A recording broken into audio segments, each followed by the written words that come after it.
What's up, everybody? Welcome back. This is an Italian Mafia Saga Book 1 by yours truly, Ryan O'Leary. I want to give a shout out to everybody down there, Harry's, friends, front of the house, back of the house. I love y'all, and I hope everything is going well. I really want some comments on this. I would like some, because I want to know what y'all think. What's on your mind? How you feeling? What do you feel about the characters, the storyline, the action, the scenes, the conversations? Let me know. Give me some feedback. But I just want to tell y'all I love y'all. Keep your head up and let's get on with chapter 12. Wednesday, August 31st, 2022. The stormy gray Bombardier G6000 landed at Teterboro Airfield in Jersey just after 2:30 p.m. There was a nice gray 2022 Cadillac XT6 parked off to the side, as if waiting for someone. Donovan got off the jet and Geraldo took the one suitcase to the limousine. A chauffeur got out of the driver's seat and retrieved the luggage from the pilot. Then the chauffeur opened the rear left door. Donovan peeped in the door before getting in, seeing two beautiful women, and a man who looked like a Spaniard, adorned in a nice midnight blue and thin white pinstripe double-breasted zoot suit, naturally slicked back charcoal black hair and light brown eyes set in a face with earned age and wisdom. Donovan Lovato. Sergio Domingo. Good afternoon. How was the flight? The gentleman said in Spanish, extending his hand. My flight was smooth and quiet. Do you speak English? Donovan replied in perfect Spanish, shaking the man's hand respectfully. I do, young man. It's nice to see that the FBI clearly lied to the nation 10 years ago. Those two lying potato sacks of shit said you were killed in the unfortunate happenings of your parents. My deepest condolences, Senor Lovato. You must have a lot of unanswered questions. Some of them are being answered along the way, but more thoughts than questions. Know what I mean? Donovan said, opening up. Yes, of course. I see how much unexpected atrocities can leave a person with never enough time, it seems, to think about the possibilities and the realities to follow. Mateo said someone would be picking me up, Donovan said. Ah, Senor Mateo Corbinzo. Wise as a snake, deadly as poison, Sergio said in Spanish. But you will see for yourself in time to come. Your friend is quite handsome. Can I spend the night with him? The woman on the Sergio's left said in perfect French, looking at Donovan the entire time.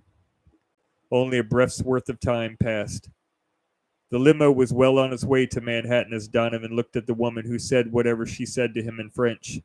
She wore an off-the-shoulder, see-through, black floral lace rushed Bardot body skirt, and it suited her perfectly, the perfectly round breasts pressing through the lace, and her gorgeously toned legs ending in a pair of black spandex Kiana thigh-high 6-inch stiletto heels. But what really made this woman almost irresistible was the long, straight, and styled fire red hair, the nice white skin, and those deep green eyes. Her name is Seraphine, and she works for me. Both of these women do, Sergio said, and she asked me if she could spend the night with you. Seraphine thinks you're quite handsome and promises to make your night as pleasant as she can. The other woman, clearly a very expensive and very clean French whore like the other. The long, stylish, wavy blonde hair, deep periwinkle blue eyes, dressed in a white two-piece quarter crochet net body stocking with a nice see-through effect. Those sexy abs of hers and those long sculpted legs with a sexy pair of white stiletto heel pumps. As a matter of fact, take them both with you tonight and exhaust your fantasies upon them both. My treat for the son of Brix Lovato. Sergio said with a smile. No disrespect, Mr. Domingo, but I have a girlfriend, a very beautiful girlfriend, back in Vegas, and I love her very much. Thank you for your generosity, Donovan said. Donovan, your dad may have had a lot of secrets and wrong choices in life, as we all do from time to time, but your integrity shows. You have a great deal of your father in you, more than you know. The limousine stopped outside the Equinox Hotel, and the chauffeur opened the right rear door, letting Donovan out. He grabbed his luggage from the chauffeur. Donovan, Sergio said, and Donovan turned around. Play a smart hand and always be content with the cards you've been dealt. With that, Donovan watched the door close and the limo drove away. Always be content with the cards he's been dealt. The thought followed Donovan all the way up to his room on the 16th floor. The luggage was tossed on the bed, and Donovan laid down for a minute, then looked at his watch. It's almost 4:34 p.m. Then he sat up. A thought came to his mind. Alden Weinhoff told Donovan to go see his dad's attorneys. What did they know about his dad? He pulled out his phone and looked them both up. Marcoso Vindagano and Robert Cristalino, attorneys at law, 85 Broad Street, 30th floor. I'm going down there. Donovan took a cab ride to the law office of the men who won 5 capital murder trials as his dad's attorneys. The ride took him through Soho, Chinatown, and it was almost 5:15 when he arrived at the building and went inside. Both attorneys were still in their office on the 30th floor. Donovan walked in the office and a beautiful young brunette secretary met eyes with him. I'm Donovan Lovato, and I'm here to see my dad's attorneys. Who's your dad's attorneys? The secretary asked, seeing there are a number of attorneys that practice in this office. Marcoso Vindagano and Robert Cristalino. Are they still representing your dad? The secretary asked, suspicious of her visitor. No, my dad's dead, and they may have some information I need, Donovan replied. 1 second, please, the secretary said and made the call. Excuse me, Mr. Vindagano, there's a Mr. Lovato here to see you in Cristalino. Okay, I'll send him in. The secretary wasted no time telling Donovan to go back to their office. He walked in and both men looked at this kid and they knew without a shadow of a doubt who this is. Mr. Vindagano, Donovan said, looking at both men behind their desks. You're not Antonio's son, Marcoso said in utter disbelief. Donovan died with his parents in a car accident 10 years ago. Donovan took a seat in the left chair. No, my parents were murdered by a Mafia hit. I can't prove that, but I'm not the only one who believes that to be true. But let me tell you a little inside info, Donovan said and got up from the chair. Sunday, July 8, 2012. Dad said we were going on a family trip to the state of Washington for a few weeks. I didn't know why, but my old man did. Anyway, the three of us were in the car on US 93 in Vegas heading north. My parents shared a kiss. The car was rammed head-on by a Mack big rig, and my parents were crushed under the weight of the truck going up the hood of the car before it flipped and landed upside down on the street. So little old 6-year-old me was trapped between the back seat and the driver's seat for almost 2 hours before they cut me out of the car. I don't know who placed me in a boys' ranch for the next 10 years, but that's where I've been. Donovan sat back down, waiting for a response that did not come. Now I'm here because I believe you two know some critical details about my dad, Donovan said with a straight face. Such as? Robert asked, believing every word that came from the kid's mouth. Unpaid debts. My old man left. And don't tell me you don't know. You two were my dad's attorneys, and you both won 5 capital murder trials representing my dad. Means you probably talk to my dad quite often. You probably know too much as it is. Your dad was a very smart man because he knew how to make money and take money. Yes, there were a few unpaid debts left by your dad, Marcoso said, then went into a safe, pulled out a file, and sat back down. I can't give you this. Client confidentiality. But I can tell you everyone we knew your dad was involved with. Anyone and anything that could put any kind of resistance against our case when we step in that courtroom must be made known to us, never against your will, Roberto Cristalino explained. What my partner's saying is the more we know about your dad's interactions and what he does out there, Vindagano said, then nodded his head towards the windows, is going to keep your dad out of prison. And off the record, your dad never paid off one federal judge to sway the verdict ever. I'll vouch for that one 1,000%. We did everything we could to keep your dad out here with you and Karen. And again, my deepest condolences for the death of your parents, Robert added. Now, what do you say we take a look into why you're really here? Vindagano said.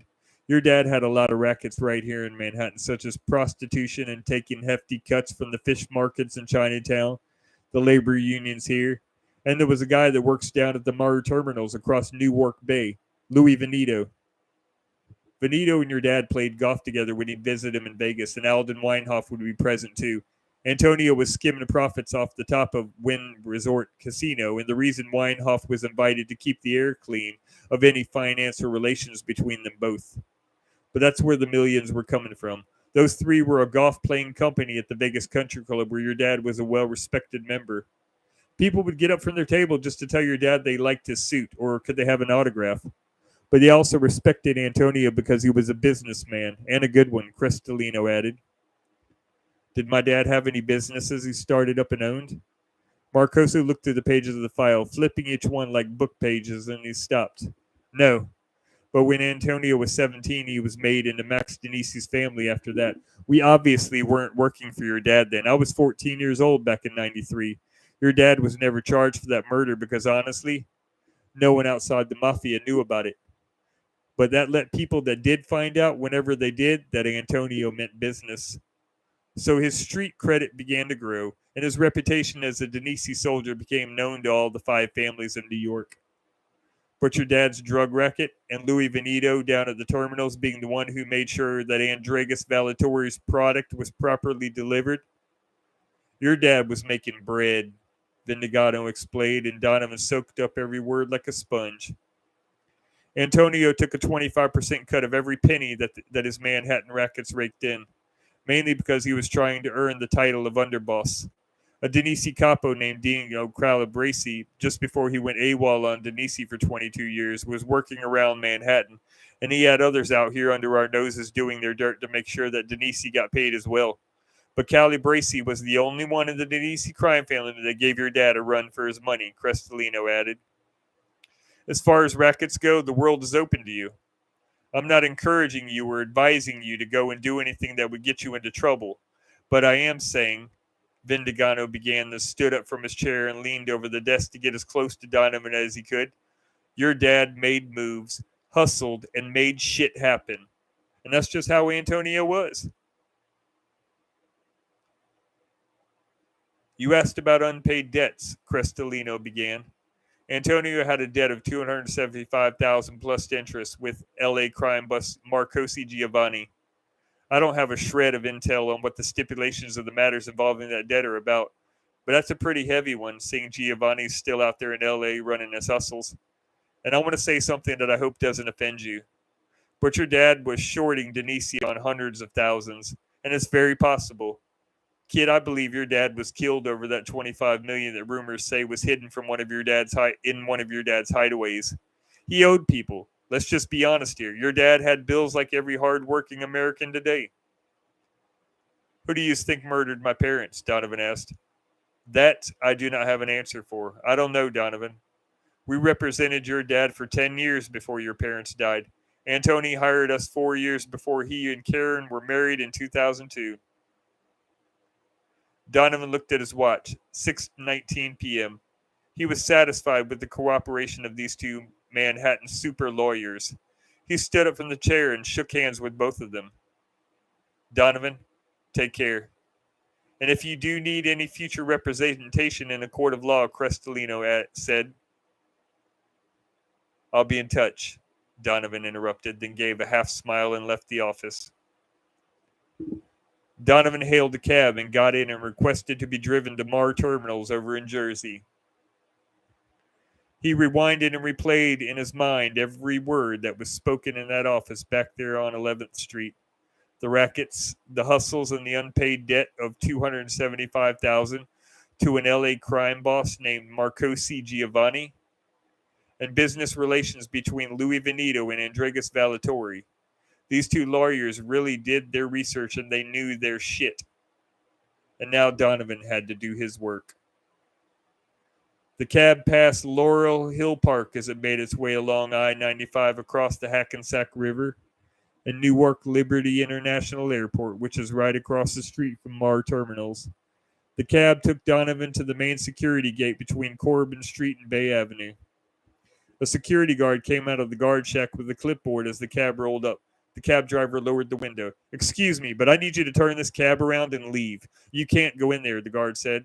I'm not trying to go in there. My pickup wanted to come out here, the driver said. Then the guard looked in the back seat.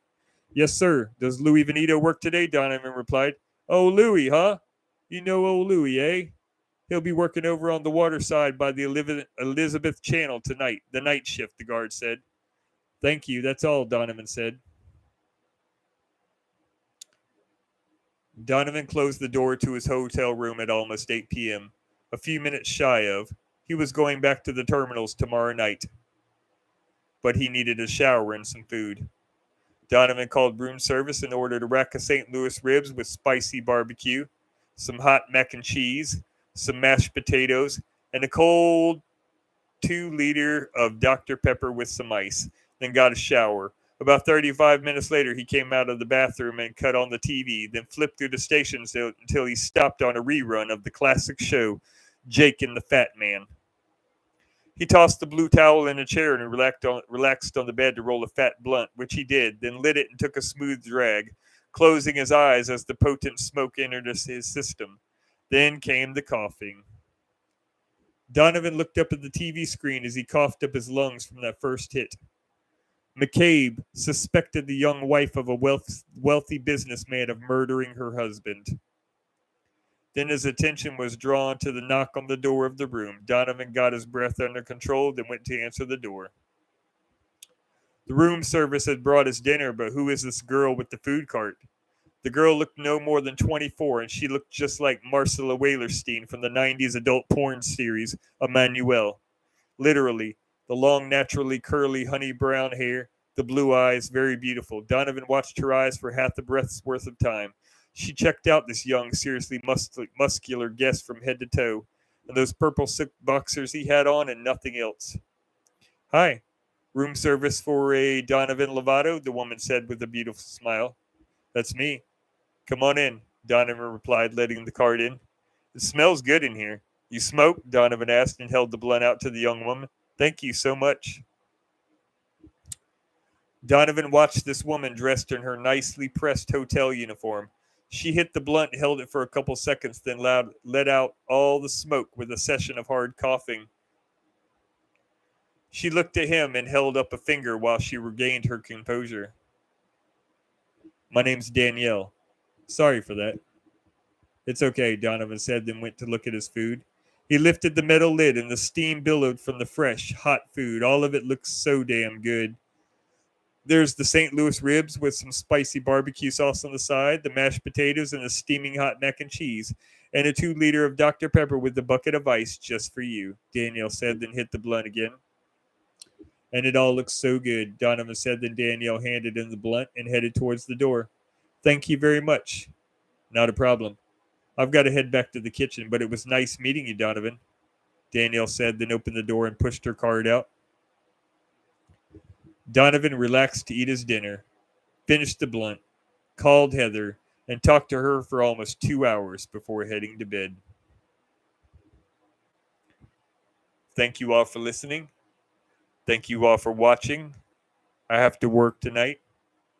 One love to all my crew at Harry's, front of the house, back of the house. I love all y'all. We're a team, and I'm just glad to be a part of it. One love, and I'm out.